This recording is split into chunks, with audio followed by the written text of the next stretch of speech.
Президент Садыр Жапаров Бириккен Араб Эмиратынын энергетика жана инфраструктура министри менен жолугушту.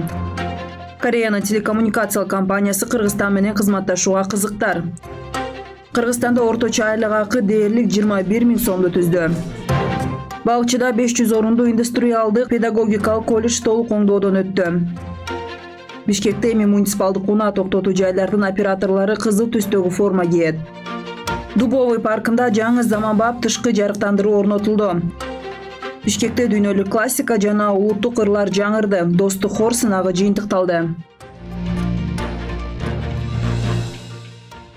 Президент Садыр Жапаров 17 майда Абу-Даби шаарында экономикалык кызматташтык боюнча Кыргыз Эмират өкмөт аралык комиссиясынын тең төрагасы Бириккен Араб Эмираттарынын энергетика жана инфраструктура министри Сухейл Аль-Мазурей менен жолугушту. Кыргыз Эмират кызматташтыгынын соода-экономикалык жана инвестициялык чөйрөлөрдө кызматташтыктын активдештирүү боюнча пикир алмашуу болду. Аны менен катар Кыргызстандагы инвестициялык климатты жакшыртуу жана бул багытта Бириккен Араб Эмираттын тажрыйбасын колдонуу боюнча иш тобунун ишмердүүлүгүн активдештирүү зарылдыгына өзгөчө көңүл бурулду.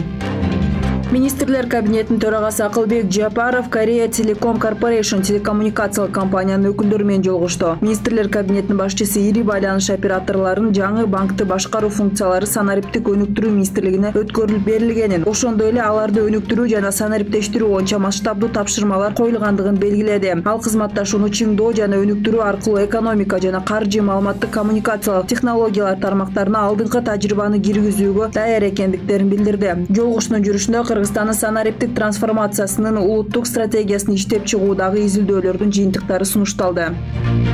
Республика боюнча орточо айлык акы киши ишканаларды кошпогондо 20 943 сомду түзүп, 11,4% өстү. Бул тууралуу кабар агенттигинин маалымат жыйынында экономика министринин биринчи орун басары Чоро Сейитов билдирди. Анын айтымында эң жогорку айлык акы саламаттык сактоо, калкты социалдык жактан тейлөө, пайдалуу кен байлыктарды казуу, транспорттук ишмердүүлүк, кесиптик илимий ишмердүүлүк жана башка чөйрөлөрдүн кызматкерлерине кошулган.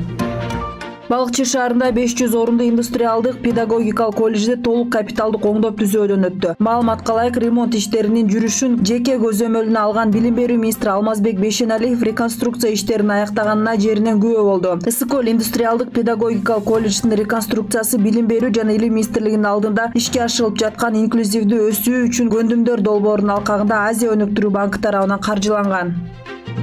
Кыргызстан менен Казакстандын милициялары биргеликте эл аралык Баңгизат каналына бөгөт коюшту. Маалыматка ылайык, ИИМдин Баңгизаттарды мыйзамсыз жүгүртүүгө каршы күрөшүү кызматынын кызматкерлери Баңгизаттарды жеткирүү каналдарын токтотуу үчүн чектеш мамлекеттердин Баңгизаттарга каршы ведомстволору менен тыгыз байланышта иштешет. Кыргызстандын Баңгизаттарды мыйзамсыз жүгүртүүгө каршы күрөшүү кызматкерлери Казакстандын атайын кызматы менен биргеликте Орто Азияга синтетикалык Баңгизаттарды интернет аркылуу ташуунун жана сатуунун туруктуу каналын ишмердүүлүгүнө бөгөт коюлду.